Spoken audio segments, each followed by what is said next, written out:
मित्रों, हर व्यक्ति के अंदर उत्सुकता होती है कि जब हम किसी मंत्र की साधना कर रहे हैं तो वो मंत्र हमें फलित हो रहा है कि नहीं हो रहा है।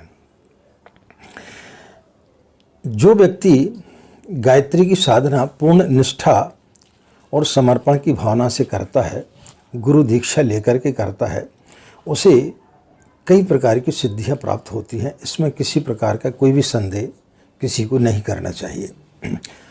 जिस प्रकार से जब आप साधना प्रारंभ करते हैं तो उस समय जैसे कि सांप जब केंचुली में होता है तब वो एक ही जगह पर बैठा रहता है, वह सरक भी नहीं सकता, भोजन भी नहीं कर सकता है।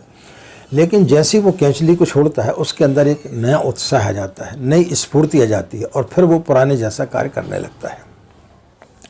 किसी गर्भवती महिला को आपने देखा होगा, जब वो गर्भवती रहती है तो उस समय उसके अंदर आलस्य रहता है, किसी भी काम को करने में उसका मन नहीं लगता है।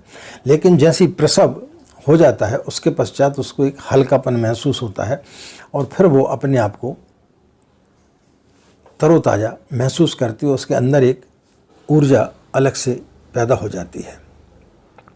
इसी प्रकार से जब कोई व्यक्ति गायत्री की साधना करता है तो शुरू में उसका शरीर जो है उसे भारीपन लगता है, उसमें उसको भारीपन सा महसूस होता है, आलस्य आता है, किसी भी काम करने में उसको मन नहीं लगता है, चिड़चिड़ाहटपन आता है और ऐसा लगता है कि सोती रहो, लेटी रहो।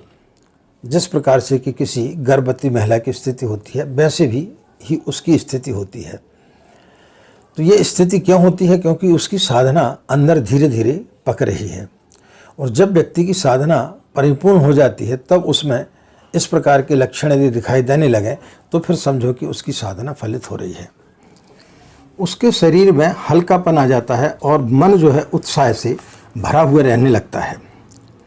शरीर में एक प्रकार की सुगंध आना प्रारंभ हो जाती है, त्वचा पर चिकनाई सी आ जाती है, यानी उसकी जो त्वचा है वो चिकनी दिखाई देने लगती है। जो व्यक्ति मांसाहार करता है या अन्य किसी प्रकार का व्यसन करता, उससे उसके लिए धीरे धीरे घृणा होना चालू हो जाती, फिर वह इन चीज़ों से उसको अरुचि हो जाती है, यानी तामसिक आहार व्यक्ति करना बंद कर देता है। जो स्वार्थ की भावना होती है वो उसकी कम हो जाती है और परोपकार की भावना उसके अंदर जागृत हो जाती है। दूसरों का अहित करने में उसे फिर पीड़ा होने लगती है। स्त्रियों का सम्मान करना ऐसा व्यक्ति चालू कर देता है। नेत्रों में एक तेज झलकने लगता है, जैसे कोई भी व्यक्ति उससे आंख मिलाता है तो उसके अंदर एक प्रकार की ऊर्जा आ जाती है, एक प्रकार का तेज आ जाता है। लोगों को लगने लगता है कि यह व्यक्ति वह नहीं है, यह कोई दूसरा हो गया है। शारीरिक संरचना में कोई बदलाव नहीं होता लेकिन उसकी आंतरिक चीज़ों में बदलाव प्रारंभ हो जाता है। जिसको गायत्री मंत्र फलित होने लगता है वो व्यक्ति के सामने यदि कोई दूसरा व्यक्ति बैठ जाए तो उसके भावों को वो समझ जाता है, उसके अंदर उठने वाले विचारों को वो समझ जाता है कि यह व्यक्ति हमारे पास में क्यों आया है, यह व्यक्ति किस प्रकार का है, उसकी उसको परख हो जाती है।